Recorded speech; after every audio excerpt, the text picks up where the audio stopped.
Triomphe Congo TV est une chaîne d'analyse politique, économique, sociale et culturelle. Congolais de partout, aimez votre chaîne, abonnez-vous, likez et activez la notification. Vous voulez la bonne information?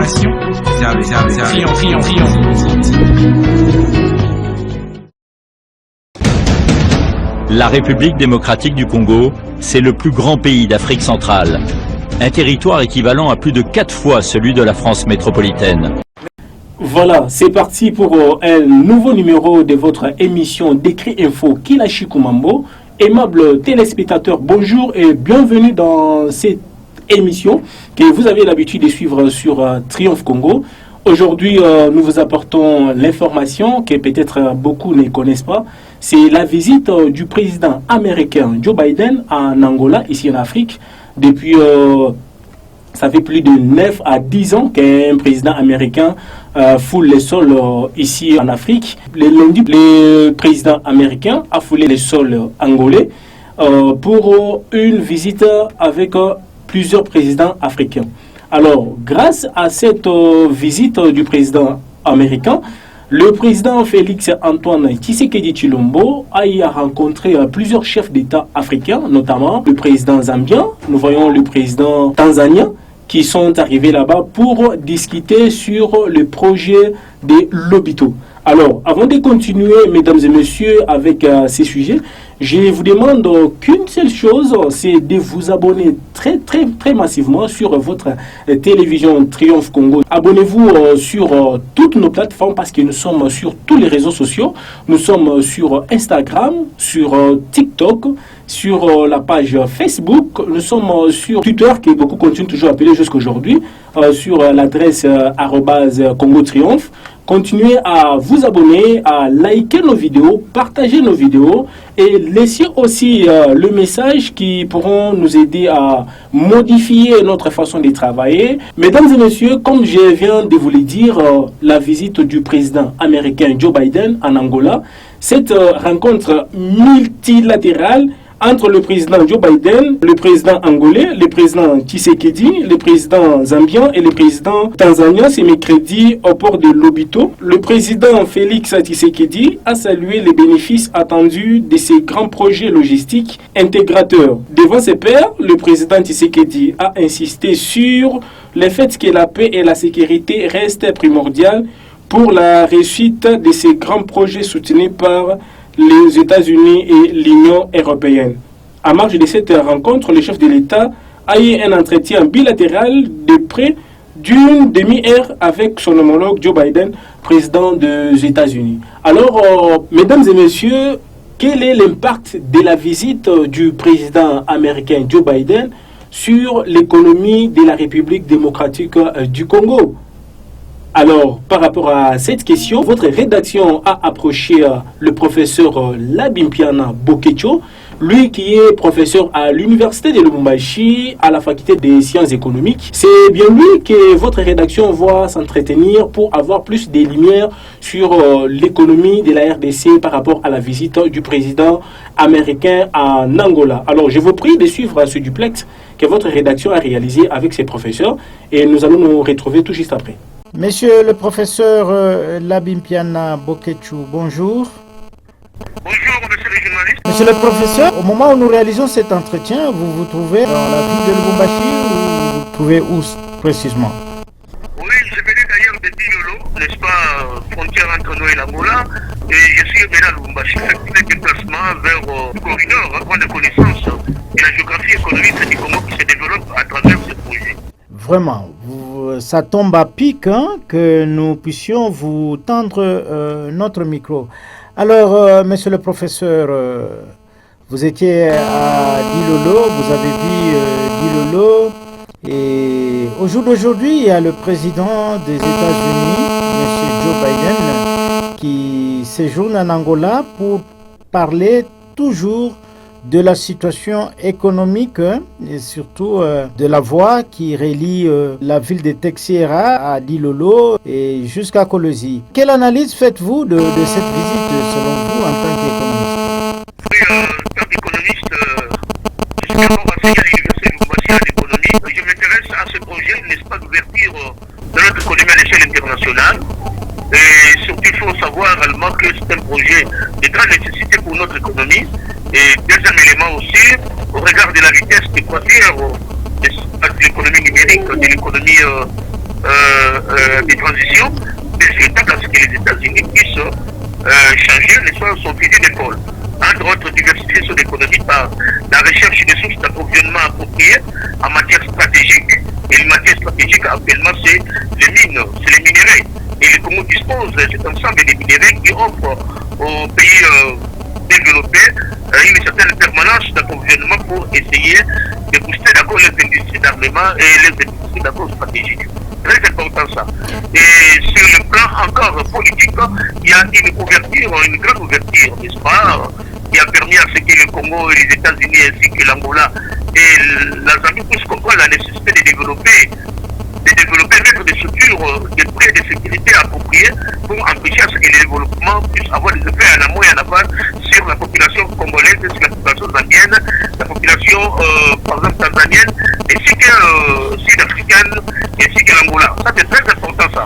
Oui, monsieur le professeur, vous dites bien, c'est très important et puis vous avez soulevé un aspect que ce corridor a beaucoup de l'importance sur le plan économique au Congo. Mais pensez-vous que la République démocratique du Congo est-elle prête à accueillir ces projets-là? Parce que vous avez été à Dilolo, vous avez vu que rien n'est fait du côté Congo. Ah oui, mais il y a un retard qui est accumulé à cause des manques de moyens, manque de difficultés. Comment on peut arriver à élaborer un projet de développement à l'échelle internationale au moment où nous avons des difficultés au niveau interne en ce qui concerne la mobilisation des ressources de l'État? Nous avons déjà un budget de 18 milliards, mais pour lequel on ne sait pas comment se fait la répartition. Deuxième élément aussi, il y a un problème de capacité de mobilisation des ressources très faible encore. Ce qui offre n'est pas la possibilité au gouvernement de pouvoir intervenir pour relancer du côté Congo. Ça c'est très important.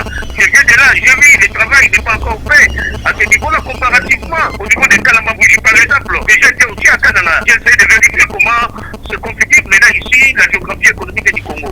Très important cela. Beaucoup plus important, c'est quoi ça? Le gouvernement est obligé de à se coucher rapidement là. S'il faut d'abord chercher à voter une nouvelle loi financière, il faut le faire pour essayer de désorienter les ressources qui étaient associées à d'autres besoins, doivent être orientées vers la canalisation, vers l'achèvement de ce projet de l'Angola, et ceci permettra à ce que le pays se respire parce qu'il y aura toujours des contreparties, ne vous inquiétez pas. Oui, monsieur le professeur, mais lorsque vous dites qu'au Congo, il y a une difficulté de mobilisation financière et aussi on a beaucoup de difficultés, maintenant que les États-Unis s'impliquent avec 60 millions de dollars comme nous l'avons entendu, pensez-vous que cet argent va vraiment aider la République démocratique du Congo à relever aussi de son côté? Parce que la voie d'Ilolo Kolosi, c'est de la mer à boire. La voie d'Ilolo Kolosi, ça ne pose pas de problème. C'est la voie positive. Quand vous quittez Kolosi, vous êtes au niveau de Muchacha.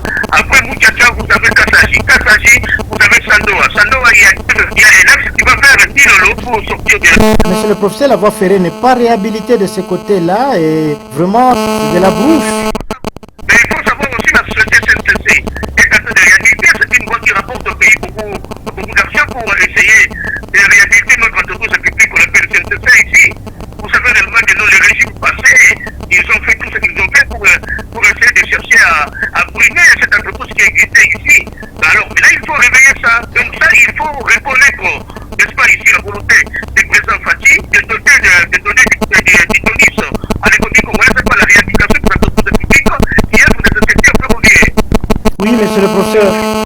Oui. Les chemins de fer sont là, c'est question de réhabiliter et de remettre ça à l'état normal, c'est-à-dire à l'état comparable à l'état que j'ai vu là-bas du côté Angola. Oui, monsieur le professeur, vous parlez de la volonté du chef de l'État, mais vous ne trouvez pas qu'on avance vers un projet pendant que vous-même, vous avez des fardeaux que vous ne parvenez pas à transporter, notamment la mobilisation, la réhabilitation de la voie ferrée, la relance de la SNCC, autant de problèmes qui pèsent encore en République démocratique du Congo, et on s'en va directement signer les accords comme ça. Est-ce que c'est facile? Non, très bien, monsieur le général, vous posez très bien des questions, mais je suis tellement très content. Attention, sacrifices. En matière d'investissement, c'est le problème de la rentabilité. Si la voie des lobbies dans les corridors va rapporter au pays beaucoup de choses, s'il n'y a pas de finances publiques, s'il n'y a pas de impôts, des taxes à payer, et des relevances qui reviennent dans le trésor public, mais oui, mais nous devons faire des sacrifices, les journalistes. L'économie, ce n'est pas un sac à jour. L'économie, c'est ce qui est réel, c'est ce qui est cash, c'est ce qui va rapporter au pays et qui aura des effets d'entraînement sur l'ensemble de la vie économique et sociale. L'objectif du gouvernement, c'est changer, améliorer les conditions d'existence de la population congolaise. Et pour ce faire, ce projet-là, des 60 millions ou bien milliards et consorts, parce que je n'ai pas encore les chiffres, mais je sais tellement que non, c'est dans des soixantaines de milliards de dollars américains. Il serait souhaitable et indispensable que le Congo s'implique directement pour permettre, n'est-ce pas, ici, à l'économie congolaise de respirer quand même. Donc, il y aura des contreparties. D'abord, ce projet offre à nous le développement de l'économie à l'échelle régionale. Il y aura le développement des échanges. Il y aura une croissance d'accord économique qui doit se faire à travers les produits intérêts bruts pour lesquels nous allons accroître la production dans les secteurs miniers et nous allons aussi accroître nos exportations qui auront un impact sur la croissance des recettes d'exportation en devises qui offre aussi automatiquement à la Banque centrale la possibilité d'avoir des projets de moyens de paiement internationaux afin de financer le développement et de financer l'achat des équipements à l'international. Très important cela. Et ceci permettra même à soutenir notre monnaie locale, comme la dépression monétaire continue. La Banque centrale aura la possibilité d'avoir des moyens de paiement internationaux qui offrent à l'aide la possibilité d'intervenir dans les marchés afin de stabiliser les taux d'échange et de maintenir le pouvoir d'achat à un niveau tellement raisonnable. J'espère que nous allons voir en contrepartie. Mais il faut que nous engagions à ça. Le gouvernement américain va nous aider. Ça, il faut dire aussi que nous sommes en train de développer des bons rapports et une meilleure diplomatie avec les Américains pour essayer de bénéficier des effets d'entraînement de ça. Il y a déjà des effets d'entraînement. Je pense que ce corridor, n'est-ce pas ici, qui va quitter l'hôpital vers Colosie, c'est l'ancien Cadel, hein? Oui, monsieur le professeur. Oui, Cadel, ça signifie Colosie, Pilolo et Bumbashi. Vous savez ça là-bas, c'est ça. Donc cela suppose qu'il y aura l'ouverture des marchés, il y aura maintenant une nouvelle source d'approvisionnement. Les produits qui viennent, n'est-ce pas, ici de l'Europe, passera par l'Atlantique, que nous aurons à partir des Pilolo et de l'hôpital, et tandis que les produits indiens, nous allons prendre ça du côté océan Indien. Cela suppose qu'il y a la géographie économique qui se développe et qui aura un impact systématique sur l'économie. Donc on appelle ça l'impact ou les conséquences polygonales. Donc vous savez ça, des effets à la moyenne aval. Oui.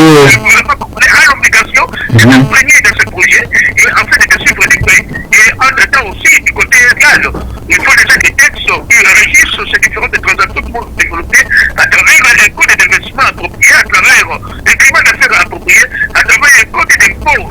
Ça c'est très important aussi. La fiscalité va se réveiller davantage, donc nous aurons la possibilité d'exposer des moyens de financement de notre économie à travers ces projets. Sur le plan politique, nous allons développer encore la cohésion nationale. Oui, monsieur le professeur, est-ce que pensez-vous que toutes ces théories que vous venez d'avancer ici, qui sont vraiment de grande importance pour un pays tel que la République démocratique du Congo, pensez-vous que tout ceci, pour que ça se réalise, ça doit prendre combien de temps?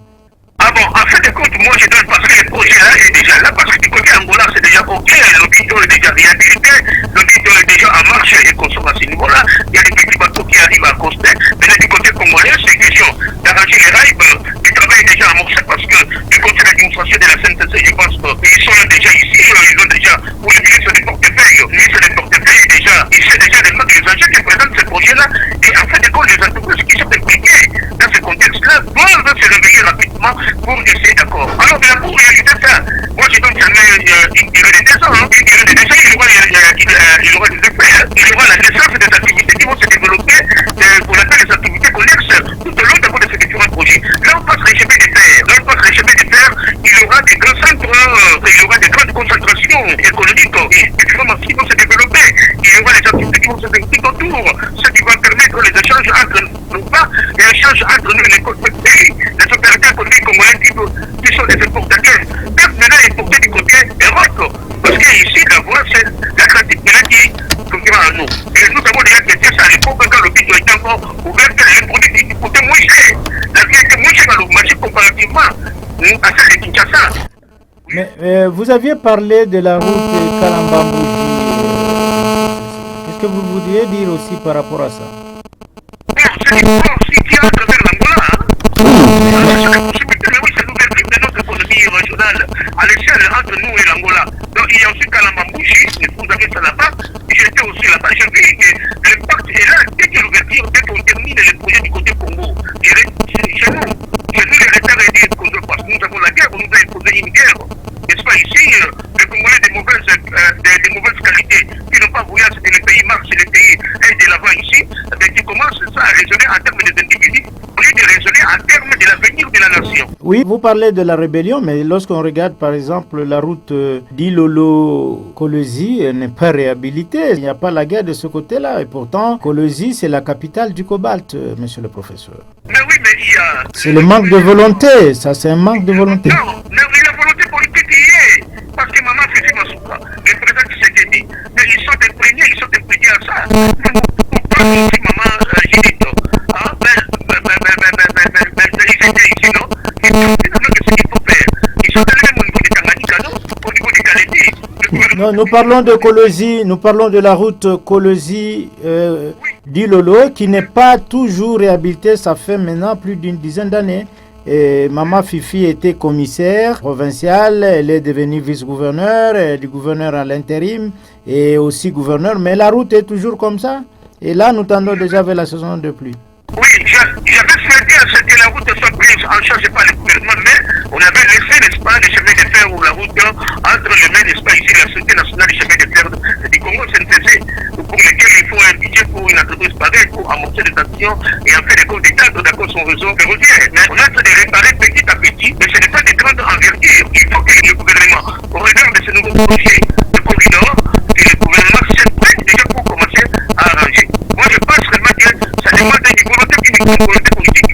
Ça demande également aussi, si nous avons la prise de connaissance des experts congolais ou des Congolais, n'est-ce pas ici, de meilleure qualité, qui pourraient arriver ici à entreprendre des actions. Ça, les opérateurs économiques congolais, ils doivent aussi d'accord chercher à se réunir au niveau des FEC pour pousser, n'est-ce pas ici, le gouvernement, il n'en a pas, d'amorcer des actions dans ce sens-là.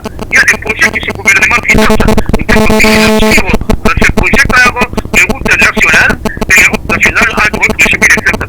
Parce que du côté du Kilo, il y a aussi une entreprise qu'on appelle Kiseng et Mangané. Vous avez des grandes entreprises là-bas tout autour là-bas. Vous avez aussi les courants de marques pas là-bas. Il y en a jusqu'au niveau des Kassachi. Donc il y a la possibilité de développer le pays rapidement là et ça ne peut pas prendre même 10 ans. Voilà, aimables téléspectateurs de Triomphe Congo Télévision, c'était une joie pour nous de recevoir le professeur Labi Mpiana Bokechu, qui est professeur à la faculté de l'économie à l'université de Lubumbashi. Monsieur le professeur Labi Mpiana Bokechu, Triomphe Congo Télévision vous dit merci d'avoir accepté de nous accorder cet entretien. Oui, merci beaucoup, je suis à votre disposition au fur et à mesure que vous je suis prédisposé à fournir ça. Nous sommes tous en train de chercher à prendre la nouvelle géographie de notre économie qui est en train encore de chercher à se développer pour avoir une participation sur la vie du Congolais. Voilà, vous venez là de suivre ces duplex que votre rédaction a réalisé avec le professeur Labi Mpiana Bokechu, lui qui est professeur à l'université de Lubumbashi, à la faculté des sciences économiques. Alors, par rapport à ces projets de corridors Lobito vers Kolwezi, le président Félix Antoine Tshisekedi a salué ces projets ferroviaires, mais invoque les besoins de stabilité et de la paix à l'est de la République démocratique du Congo. Alors, ces projets d'une ligne ferroviaire visent à relier la Zambie à l'Atlantique via la RDC et l'Angola pour pouvoir exporter les ressources minières de ces pays. Alors, tous les Congolais espèrent par rapport à ces projets que lui-même, le président, était sur place, que ces projets puissent se concrétiser dans les jours à venir. Mesdames et messieurs, merci de votre particulière attention que vous nous avez accordée tout au long de cette émission. Merci vraiment à tous nos amis qui nous ont suivis partout dans le monde. Je vous retrouve très prochainement avec un autre sujet d'actualité. À très bientôt. Triomphe Congo TV est une chaîne d'analyse politique, économique, sociale et culturelle. Congolais de partout, aimez votre chaîne, abonnez-vous, likez et activez la notification. Vous voulez la bonne information? Triomphe.